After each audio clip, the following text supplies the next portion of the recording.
Hello friends, welcome back to my YouTube channel free class. આજે આપણે ધોરણ 4ની વિષય ગણિતની યુનિટ 13 એટલે કે ચેપ્ટર 13 જોવાનું છે. ખેતર અને તેની ફરતે વાડ. રહેમત એક ખેડૂત છે અને તેના ખેતરમાં તેણે ઘઉં વાવ્યા છે. આ ખેતર જે છે તે હદની લંબાઈ જાણવા ઈચ્છે છે, તો શું તમે ચિત્રની મદદથી તે શોધી શકશો? ઉપરનું જે ચિત્ર આપેલું છે એની ફરતે જે છે અહીંયા એને માપ આપેલા છે. જ્યારે હદ શોધવાની હોય ખેતરની ફરતેની હદ, જેને પરિમિતિ ગણિતની ભાષામાં કહેવામાં આવે છે. પરિમિતિ એટલે એની બધી બાજુનો સરવાળો. તો મિત્રો અહીંયા હદ બરાબર બધો સરવાળો કરીએ એટલે જવાબ આવશે 54 મીટર.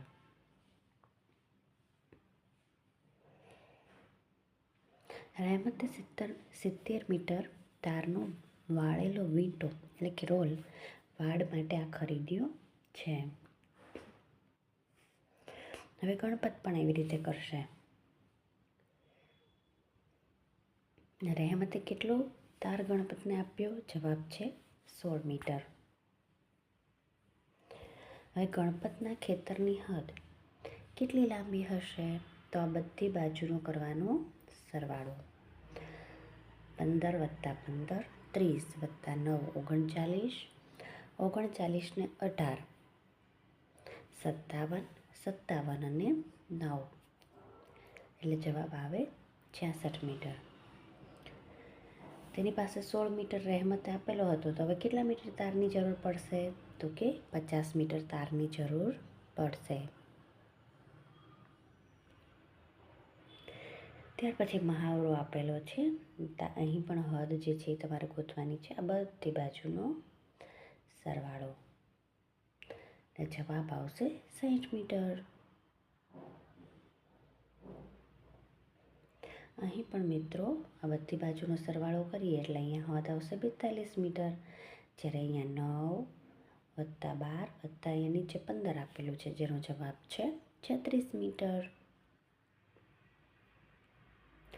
ત્યાર પછી 9 + 15 + 15 + 9 + 15 + 15 બરાબર 78 મીટર. હદ જ્યારે શોધવાની કે મિત્રો ત્યારે બધી જ બાજુનો સરવાળો કરવાનો રહેશે.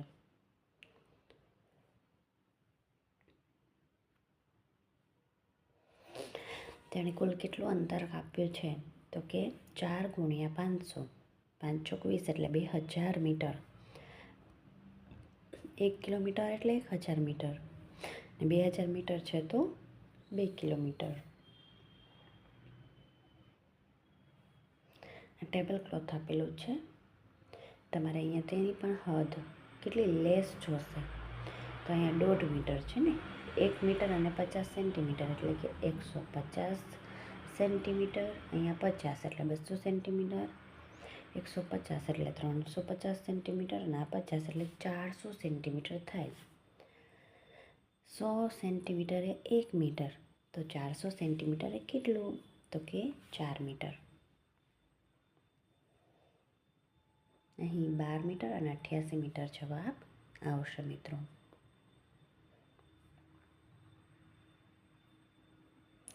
ત્યાર પછી આપેલી હદની લંબાઈ શોધવાની છે. તમારે દોરીનો ઉપયોગ કરવાનો છે, જેના જવાબ આ પ્રમાણે છે. તમે જોઈને લખી શકો છો મિત્રો.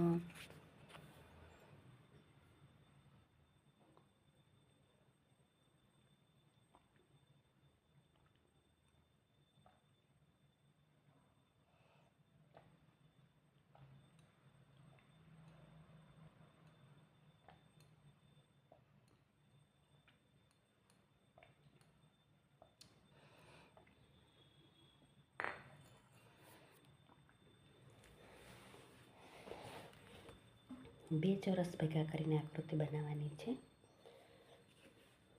આની અંદર જે છે તમે રંગ પણ કરી શકો છો. જેમ અહીંયા આપેલું છે બ્લુ કલર કરીને, એના વચ્ચે જે છે તે લાઇન્સ દોરેલી છે. તમે પણ આવી રીતે દોરી શકો છો, બે ઊભા, બે આડા અને ક્રોસમાં. ત્યાર પછી મિત્રો 3 ચોરસનું એને કીધું છે કે 3 ચોરસમાંથી બનતી આકૃતિઓ દોરવાની છે. તો મેં અહીંયા 3 ચોરસમાંથી બનતી આકૃતિઓ દોરી છે. આ આડા 3, અહીંયા ઊભા 3, પછી આ 3નો નવો આકાર, આ 3નો પણ અલગ આકાર, આ 3નો આવી રીતે આકાર અને અહીંયા આ આકાર. આ પ્રવૃત્તિ 3 ચોરસનો ઉપયોગ કરીને નીચે આપેલો છે પ્રયત્ન કરવાનો છે, જે આ પ્રમાણે છે, તમે જોઈને લખી શકો છો. અને મહાવરા માટે તમે 4 અને 5 બોક્સ જે છે તેમાંથી કેટલા અને કેવી રીતે ચોરસ બને તે તમારે રફ નોટમાં રાખવાનું રહેશે. ત્યાર પછી મિત્રો અહીંયા મહાવરો આપેલો છે A, B અને A ને C કેવી રીતે જે છે એ ક્યુ ક્યાંથી કટ થઈ ચોરસની હદ શોધવાની છે.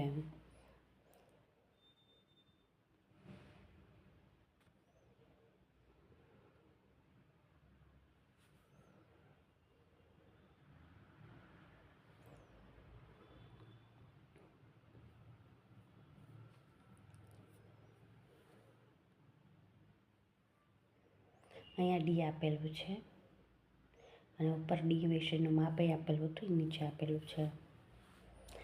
મિત્રો 1 સેન્ટીમીટર જે છે એને માપ જે છે એ કેટલી હદ થાય?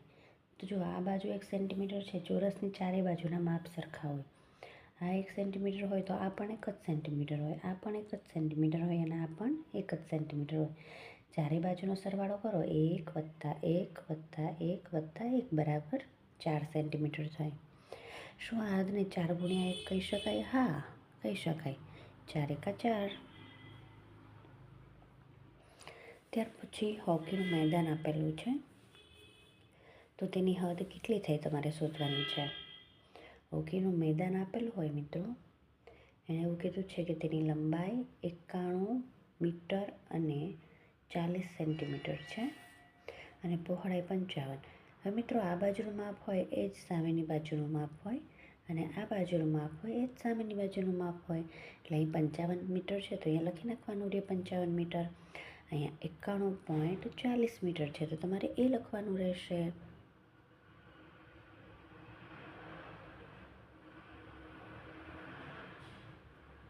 બરાબર, એટલે 91.40 + 91.40 વત્તા 55 સેન્ટીમીટર નથી એટલે 0 + 55. મિત્રો આ બધાનો સરવાળો કરવાનો રહેશે, જેનો જવાબ આ આવશે 292 મીટર અને 80 સેન્ટીમીટર.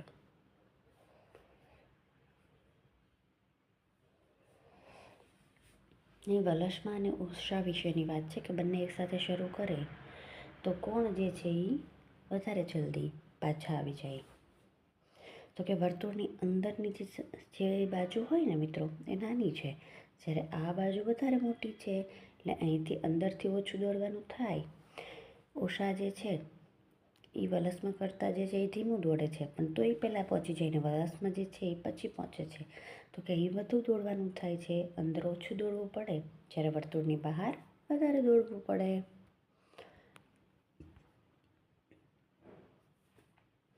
જો મિત્રો અહીંયા જે છે એ નાનું એનાથી મોટું એટલે વધારે ના દોડવું પડે, એટલે બધાને અલગ અલગ જગ્યાએથી દોડવાનું એને શરૂ કરેલું છે. એટલે કે હા, દરેક દોડવીરનું દોડવાનું અંતર એક સરખું જળવાઈ રહે તે માટે. એકને અહીંથી શરૂ કર્યું, એકને અહીંથી શરૂ કર્યું અને એકને અહીંથી શરૂ કર્યું.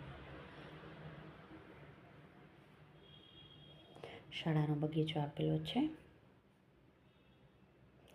એની આ પ્રવૃત્તિની અંદર મિત્રો આ ટેબલ ઉપર કેટલી બુક્સ સમાઈ શકે એવું લાગે છે, અનુમાન કરવાનું છે. મને લાગે છે કે 9 સમાઈ શકશે.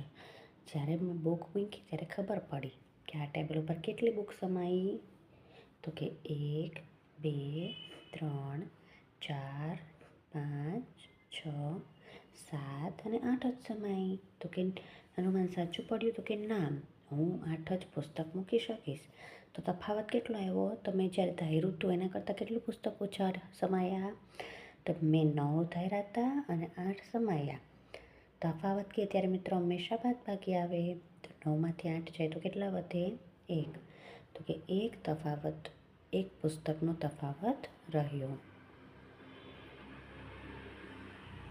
એવી અહીંયા બીજું ટેબલ લ્યો અને એની પ્રવૃત્તિ આપેલી છે જે તમે કરી શકો છો. તમે મિત્રો તમારું અનુમાન લગાવીને અને કેટલા પુસ્તક મૂકી શકાય તેના દ્વારા જે છે એ આ કરી શકો છો.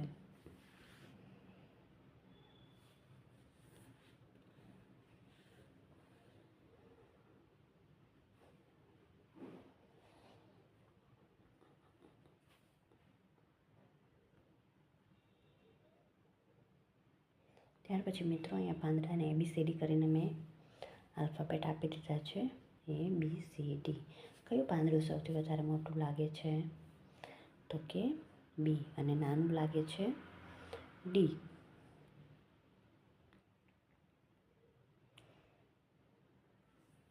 અહીંયા તમારે તે લખવાનું રહેશે.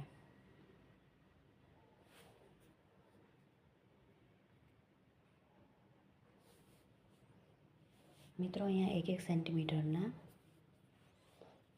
ચોરસ આપેલા છે. કેટલા ચોરસ છે? 1 2 3 4 5 6.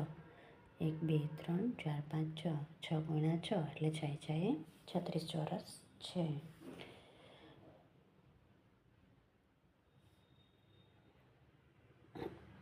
મિત્રો અહીંયા તમારે અનુમાન લગાવવાનું છે. 1 2 3 ને 4. 1 2 3 4 5 6 7 8. 8 ચોક 32.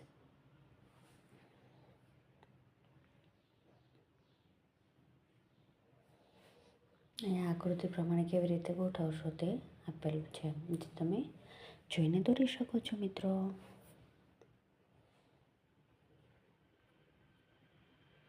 કોયડો આપેલો છે ઘર અને કૂવો, જે તમારે તમારી જાતે સોલ્વ કરવાનો રહેશે મિત્રો. અહીં આ યુનિટ પૂર્ણ થાય છે. હવે ફરી મળીશું નવા વિડીયોમાં. Thank you friends.